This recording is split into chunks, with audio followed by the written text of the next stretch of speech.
दोस्तों, आपके स्क्रीन पर यह 23 साल का शुभकरण सिंह। किसानों का यह दावा है कि शुभकरण सिंह को हरियाणा पुलिस की गोली जो है वो खा गई। हरियाणा पुलिस की गोली चली और उस गोली की बलि चढ़ गया शुभकरण सिंह, जो महज 23 साल का था। कांग्रेस के नेता सुखपाल सिंह खैरा ने इसको लेकर एक बयान दिया है जो आपकी स्क्रीन पर है। वो कह रहे हैं कि मेरी पूरी सहानुभूति शुभकरण के परिवार के साथ। शुभकरण, जो कि चरणजीत सिंह के बेटे हैं और डिस्ट्रिक्ट भटिंडा के रहने वाले हैं, उन्हें हरियाणा पुलिस ने खन्नौरी सीमा पर गोली मारी। यह बहुत चिंता की बात है और मुख्यमंत्री भगवंत मान के लिए शर्म की बात है कि हरियाणा पुलिस इस तरह से पंजाब के किसानों पर गोलियां चला रही है और वो खामोश बने हुए हैं। दोस्तों, आज शंभू बॉर्डर पर भी किसानों पर लगातार आंसू गैस के गोले छोड़े गए और ऐसा लग रहा था कि कोई युद्ध का माहौल है। मैं समझना चाहता हूं, ये हमारे अन्नदाता हैं, इस कदर उनके खिलाफ बल प्रयोग, इस तरह से उनके खिलाफ हिंसा, मैं उसकी चर्चा करूंगा दोस्तों। मगर मैं आपको बतलाना चाहूंगा कि पंजाब केसरी के एक और पत्रकार जो अपने आप को पॉलिटिकल एनालिस्ट बताते हैं, उन्होंने, जिनका नाम अमनदीप पिलानिया है, उन्होंने अपने इस ट्वीट में एक वीडियो और एक तस्वीर पेश की है और उस तस्वीर में आप दो बुलेट्स देख सकते हैं, बड़े बड़े। अमनदीप पिलानिया क्या कह रहे हैं, मैं पढ़ के सुनाना चाहता हूं। Big breaking, Jind Khanauri border. Khanauri border वही है दोस्तों जहां पर शुभकरण सिंह की मौत हुई है। गोली लगने के बाद किसान को उठाकर ले जाते हुए लाइव विजुअल। दो किसानों को लगी गोली, बॉर्डर से उठाकर हॉस्पिटल ले जाए गए किसान। किसानों ने दिखाई 12 बोर की गोलियां। किसानों का कहना है कि दो किसानों को लगी है गोलियां। दोस्तों, आप जानते हैं कि YouTube और Facebook के अपने नियम है जिसके चलते मैं आपको हिंसा नहीं दिखा सकता, मगर खबर मुझे लगता है कि आप तक पहुंचाना चाहिए। शंभू बॉर्डर की कुछ तस्वीरें मैं आपको दिखाना चाहता हूं। कायदे से वो वीडियो भी मेरे पास है और अगर आप वो वीडियो देखना चाहते हैं तो आप ट्विटर पर जाकर उसे ढूंढ सकते हैं। मगर मेरी मजबूरी है, आप जानते हैं कि मैं अपने मंच पर कभी हिंसा नहीं दिखाता, बेशक सरकार हिंसा करे। इन तस्वीरों में आप देख सकते हैं, यहां पर युद्ध जैसा माहौल है दोस्तों। आंसू गैस के जो गोले हैं ना, वो फूट रहे हैं। आप उस वीडियो को देखते हो तो ऐसा लगता है कोई युद्ध स्थली है, किसी एक्शन फिल्म की शूटिंग चल रही है, मगर नहीं साहब, ये आंसू गैस के गोले हमारे किसानों पर दागे जा रहे हैं। एक तरफ सरकार बातचीत करने का ढोंग करती है, 5वें दौर की बातचीत के लिए भी बुला रही है, और दूसरी तरफ इस कदर हिंसा। मैं आपसे एक सवाल पूछना चाहता हूं, किसान तो सिर्फ शांतिपूर्ण प्रदर्शन करना चाहते हैं ना। भारतीय जनता पार्टी भी पश्चिम बंगाल के संदेश खाली पहुंची थी कि नहीं पहुंची थी? वहां पर तो आपने पुलिस के एक ऑफिसर, एक आईपीएस ऑफिसर जसप्रीत सिंह को खालिस्तानी बता दिया था। कम से कम उसको लेकर वीडियो सामने उभर कर आया जिसमें हम खालिस्तानी शब्द सुन सकते हैं। वहां पर तो आप पर किसी ने बल प्रयोग नहीं किया ना। यह आपका लोकतांत्रिक अधिकार है। उस लोकतांत्रिक अधिकार का आप निर्वहन कर रहे थे और सरकार भी आपको करने दे रही थी।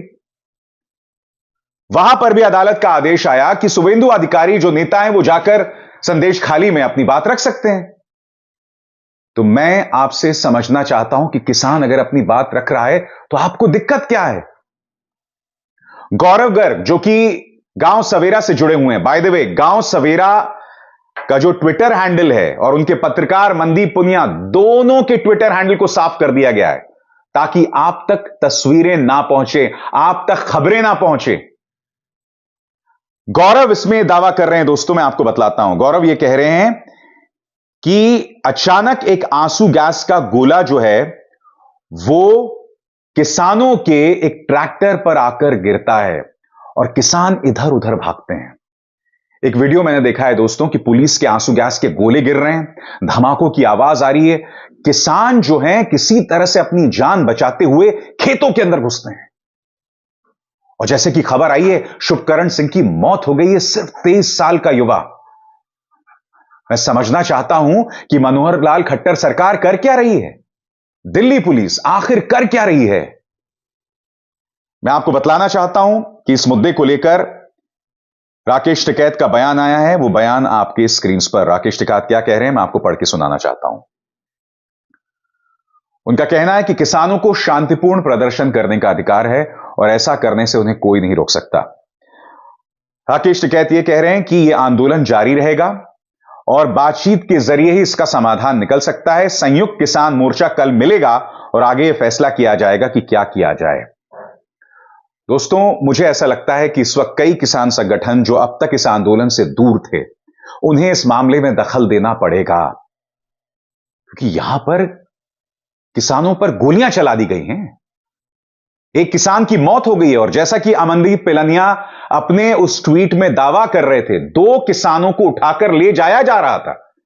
किसानों ने बाकायदा 12 बोर की वो 2 बड़ी बुलेट्स दिखाई हैं। ये हमारे अन्नदाता हैं। मैं आपसे सवाल पूछना चाहता हूं, ये हमारे दुश्मन नहीं है। आप इनके साथ ऐसा बर्ताव नहीं कर सकते। मोदी सरकार कर क्या रही है भाई? कांग्रेस सवाल पूछ रही है कि क्या यही मोदी की गारंटी है? पार्टी के नेता रणदीप सिंह सुरजेवाला का बयान आपके स्क्रीन पर। मोदी सरकार के लाए 3 काले कृषि कानूनों ने पहले ही 700 से अधिक किसानों की शहादत ले ली है। अब किसान नेताओं के मुताबिक खनौरी बॉर्डर पर एक 23 साल के युवा किसान की सिर में गोली लग मौत और ज्यादा हृदय विदारक है। पहले पैलेट गन व आंसू गैस के गोले और अब यह शहादत। आखिर कब तक धरती मां का कर्ज उतारते, फर्ज निभाते किसानों के बेटों के लहू से भाजपा सरकार धरती लाल करती रहेगी? आखिर कब तक हमारे गांव किसान और खेत खलिहान को भाजपा युद्ध का मैदान मानती रहेगी और कितने किसान परिवारों से जान लेगी? एमएसपी गारंटी कानून वह किसान कर्ज माफी पर अपने ही वादे से मुकर गई है भाजपा। अपना हक मांगते किसानों पर किसी दुश्मन हमलावर की तरह गोलीबारी की बौछार कर रही है। भाजपा सरकार को उसका वादा याद दिलाने दिल्ली आ रहे किसानों की राह में कीलबंदी से लेकर लाठियां और लगातार गोलीबारी की मार तक क्रूरता की सभी हदें पार कर दी गई हैं। हर बार न्याय मांगते हम किसानों से बस धोखा, बेहिसाब जोर जुल्म और ये जानलेवा अत्याचार ही क्या मोदी की गारंटी है? दोस्तों, सोशल मीडिया पर मैं एक वीडियो देख रहा था। पोलैंड में किसान जो है संघर्ष कर रहे थे। सरकार ने उन्हें नहीं रोका। वो लोग हाईवे पर संघर्ष करते रहे। हालांकि मैं एक बात स्पष्ट कर दूं, वो लोग रास्ते को नहीं रोक रहे थे। तो मैं आपसे एक सवाल पूछना चाहता हूं और यह सवाल मेरा दिल्ली पुलिस से है या पुलिस से है। क्या आप किसानों के साथ संवाद नहीं कर सकते? क्या उन्हें प्रदर्शन करने का अधिकार नहीं है? आप उनसे संवाद कीजिए ना, कि आप लोग सड़क के किनारे प्रदर्शन करें। चलिए वो बात भूल जाइए। मैं मोदी सरकार से सवाल पूछना चाहता हूं, उन्हें रामलीला मैदान में प्रदर्शन करने क्यों नहीं दिया जा रहा? क्योंकि अगर किसान रामलीला मैदान में प्रदर्शन करते हैं तो किसी के रास्ते में रुकावट नहीं होगी। आप उन्हें रामलीला मैदान तक नहीं पहुंचने दे रहे। आप उन्हें जंतर मंतर नहीं जाने देते। आप उन्हें आईटीओ नहीं जाने देते। मैं आपसे समझना चाहता हूं, इसी देश में याद कीजिए अन्ना आंदोलन हुआ था, कितने दिनों तक चला था रामलीला मैदान में। उस वक्त की कांग्रेस सरकार ने तो उन्हें नहीं रोका था ना। फिर वो जो सलवारी बाबा हैं रामदेव, रातों रात भाग गए थे औरतों का सलवार कुर्ता पहन के। उन्होंने भी काला धन के खिलाफ प्रदर्शन किया था। हिम्मत हार गए थे, रातों रात भाग गए थे, वो एक अलग बात है, मगर रामलीला मैदान में किया था ना प्रदर्शन, किदी क्या था। तो अगर हमारा किसान प्रदर्शन करना चाहता है तो आप उन्हें क्यों रोक रहे हैं? किसान को प्रदर्शन करने का पूरा अधिकार है। उसे रामलीला मैदान पहुंचने दीजिए भाई। मैं ये समझना चाहता हूं, ये सरकार जो है, इसे प्रदर्शन से, शांतिपूर्ण प्रदर्शन से, सत्याग्रह से इतनी एलर्जी क्यों है? मैं जानता हूं कि आपके वैचारिक पूर्वज भारत छोड़ो आंदोलन में नहीं थे।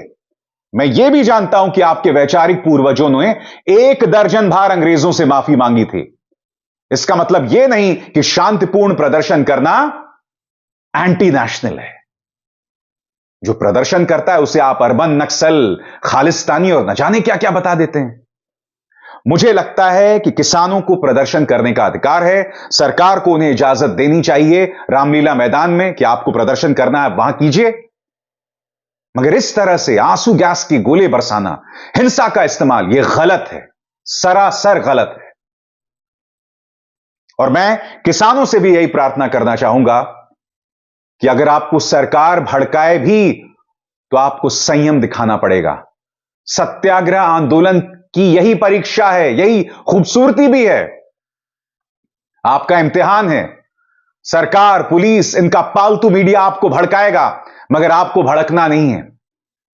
आपको शांतिपूर्ण तरीके से अपनी बात रखनी है। मैंने बार बार अपने इस मंच से कहा है कि हो सकता है कि मैं कई मुद्दों से इत्तेफाक ना रखूं, मगर मैं आपके शांतिपूर्ण प्रदर्शन के अधिकार के साथ हूं, और यह करने का आपको पूरा अधिकार है। सरकार को, बीजेपी को, प्रधानमंत्री नरेंद्र मोदी को यह समझना पड़ेगा, और गृह मंत्री अमित शाह को अपनी पुलिस पर लगाम लगाना पड़ेगा। मनोहर लाल खट्टर को अपनी पुलिस पर लगाम लगाना पड़ेगा। इस तरह से हिंसा का इस्तेमाल हमारे किसानों के खिलाफ नहीं किया जा सकता। मगर क्या पुलिस सुनेगी? लगता तो नहीं है दोस्तों। अभिसार शर्मा को दीजिए इजाजत। नमस्कार। स्वतंत्र और आजाद पत्रकारिता का समर्थन कीजिए, सच में मेरा साथी बनिए। बहुत आसान है दोस्तों, इस ज्वाइन बटन को दबाइए और आपके सामने आएंगे ये 3 विकल्प, इनमें से एक चुनिए और सच के इस सफर में मेरा साथी बनिए।